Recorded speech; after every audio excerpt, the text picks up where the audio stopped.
I am 108 years old, and I wake up each morning surprised that I still do. At this age, surprise is the closest thing to excitement. I am not afraid to die. I am more afraid of the slow thinning of everything that once made me feel solid. When you reach this far, death stops being a shadow and starts being a chair in the corner.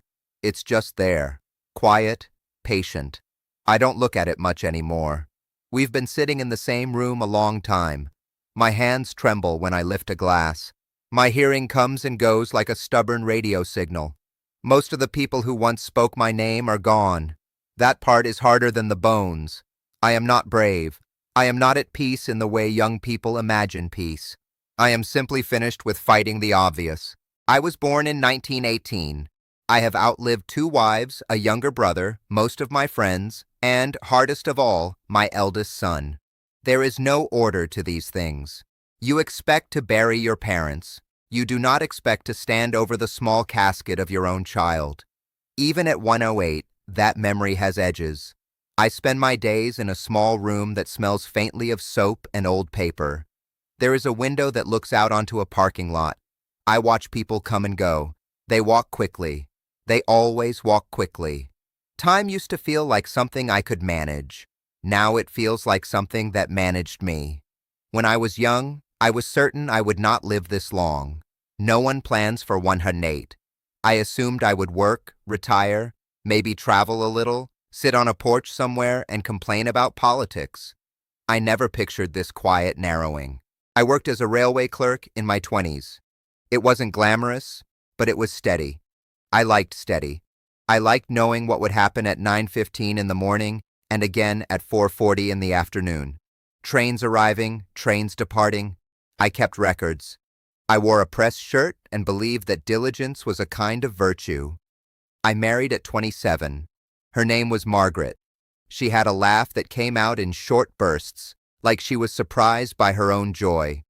We rented a small house with a leaky roof and thin walls.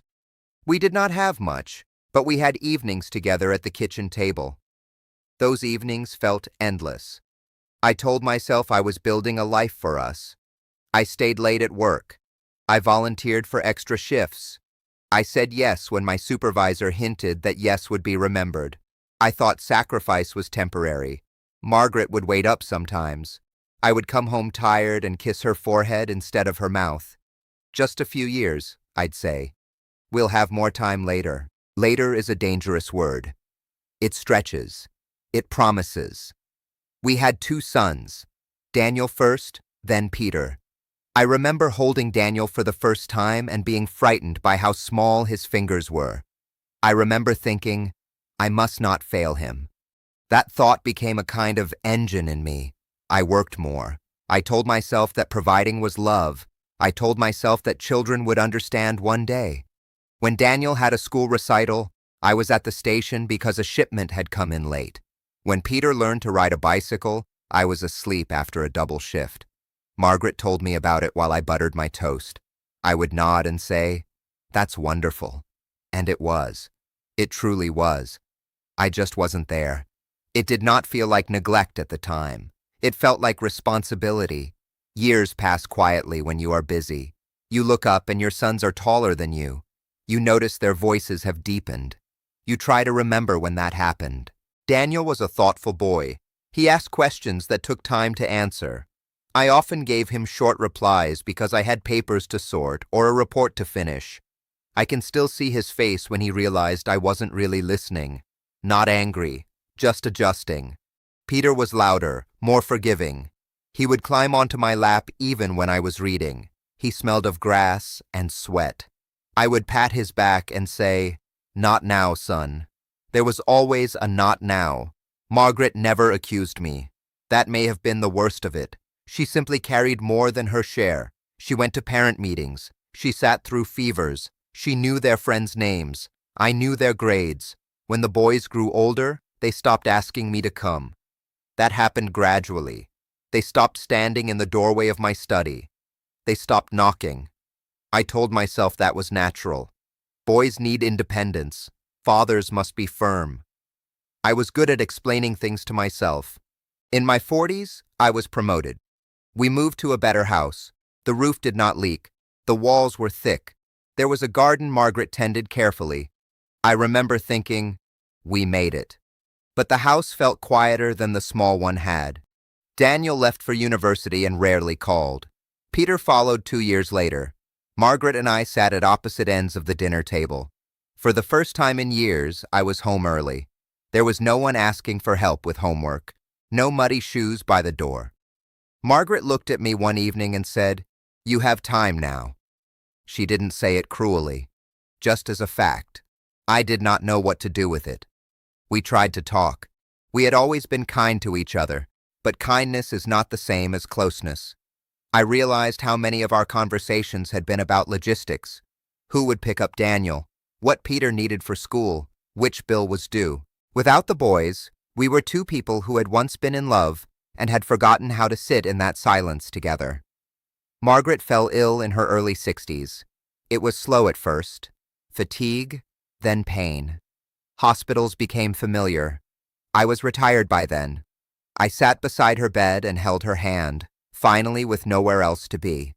I remember apologizing once. I'm not sure why that moment. It just came out. "For what?" she asked. "For not being around?" I said. She looked at me for a long time. "You were around," she said, "just not always with us." That sentence has followed me for decades. She died on a Tuesday afternoon. The room was very quiet. Machines had been removed. I was holding her hand when it loosened. I had imagined that moment many times, but it still startled me, as if death had entered without knocking. After the funeral, the house felt enormous. I would wake in the night and reach for her. My hand would close on air. That kind of absence has weight. Daniel came home for a week. Peter stayed longer. They were kind to me. But I sensed a carefulness in them, as if they were handling something fragile that might break. Years later, Daniel's heart gave out suddenly. He was 54, younger than I had been when I started thinking about retirement. I remember standing at his graveside and feeling something collapse inside me. A father should not outlive his son. It feels like a clerical error in the universe. Peter and I grew closer after that. Grief has a way of removing pretense. We spoke more honestly. We even laughed about small things. I thought, perhaps it is not too late. But time does not return what it has taken. It only moves forward.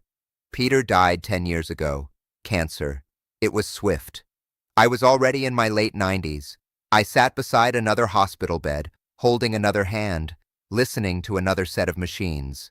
I have memorized that sound. When he was gone, I understood something I had avoided for most of my life. Achievement does not sit at your bedside. Promotions do not hold your hand.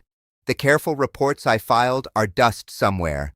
What remains are moments you either lived or missed.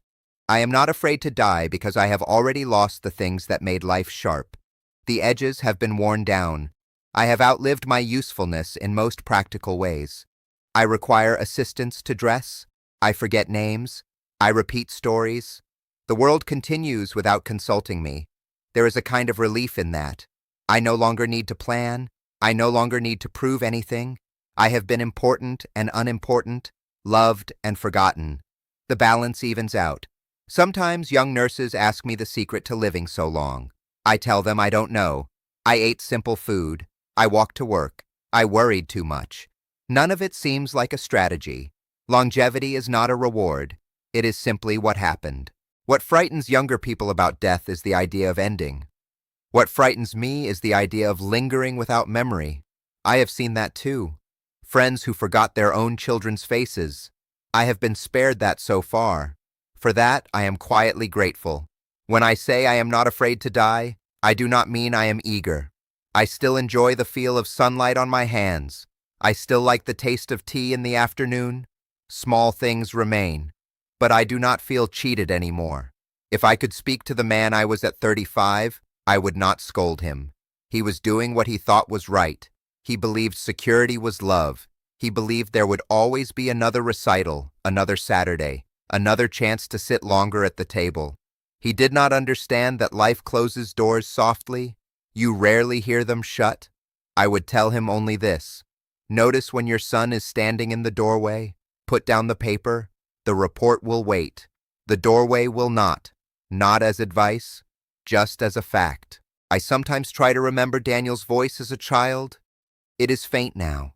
That is what hurts. Not the big tragedies, but the fading. The way memories lose color. There are afternoons when I sit by the window and imagine Margaret in the garden of our second house. I can see her bending over the roses. I remember thinking, I will help her later. I was always going to help later. I have had 108 years to think about that word. Do I regret my life? Not entirely. There was love. There was laughter. There were evenings when all four of us sat at the table and nothing urgent waited elsewhere. I hold on to those. But I see now that the moments I postponed were not stored somewhere for future use. They were spent the instant I chose something else. That is what is permanently lost. Not money, not status, time, shared time. At this age, people treat you as though you have wisdom. I am not sure that is true. I have perspective, perhaps. Perspective is what remains when options disappear. I do not fear what comes next, because I have already said most of my goodbyes. The people I loved are not ahead of me in some dramatic sense. They are simply not here. If there is anything beyond this, I will accept it the way I have accepted everything else. If there is nothing, then I will not know. That thought no longer disturbs me. I am tired in a way that sleep does not fix.